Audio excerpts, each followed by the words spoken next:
Hakim-hakim 12, Yefta dan Efraim. Dikerahkanlah orang Efraim, lalu mereka bergerak ke Zafon.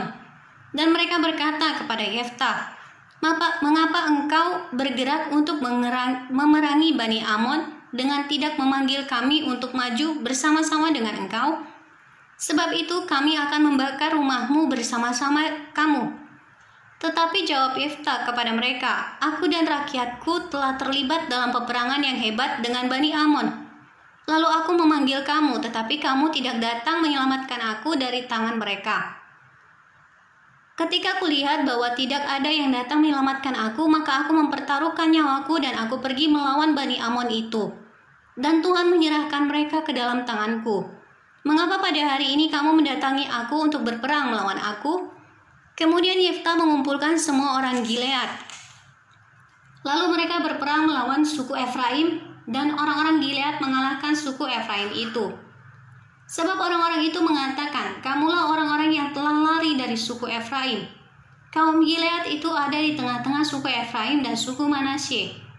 Untuk menghadapi suku Efraim itu, maka orang Gilead menduduki tempat-tempat penyeberangan sungai Yordan. Apabila dari suku Efraim ada yang lari dan berkata, "Biarkanlah aku menyeberang," maka orang Gilead berkata kepadanya, "Orang Efraimkah engkau?" Dan jika ia menjawab bukan, maka mereka berkata kepadanya, "Coba katakan dahulu Sibolet."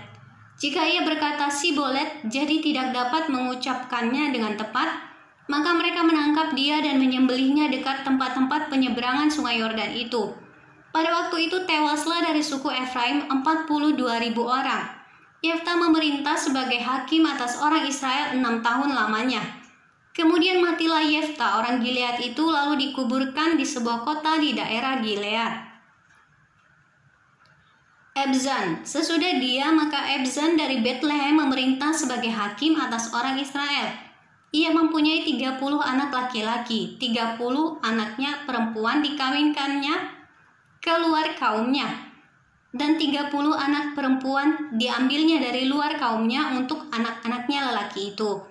Ia memerintah atas orang Israel 7 tahun lamanya. Kemudian matilah Ebzan, lalu dikuburkan di Betlehem. Elon. Sesudah dia, maka Elon orang Zebulon memerintah sebagai hakim atas orang Israel. Ia memerintah atas orang Israel 10 tahun lamanya. Kemudian matilah Elon orang Zebulon itu, lalu dikuburkan di Ayalon di tanah Zebulon.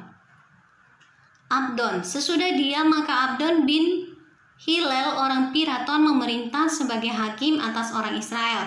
Ia mempunyai 40 anak laki-laki dan 30 cucu laki-laki yang mengendarai 30 ekor keledai jantan. Ia memerintah atas orang Israel 8 tahun lamanya.